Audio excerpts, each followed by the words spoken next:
మీరు సహింపగలిగినంత కంటే ఎక్కువగా ఆయన మిమ్మును శోధింపబడనీయడు. 1 కొరింథీ 10:13. మీరు శోధనలో ప్రవేశించకుండా ప్రార్థించమన్నాడు. అయినా ఈ శోధనలు మేలిమి బంగారు వలె తయారవుటకు మరియు బహుమానము పొందుటకు దోహదపడతాయి. దేవుడు నమ్మదగినవాడు. దేవుని స్తుతించు.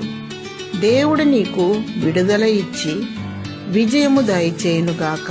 ఆమేన్.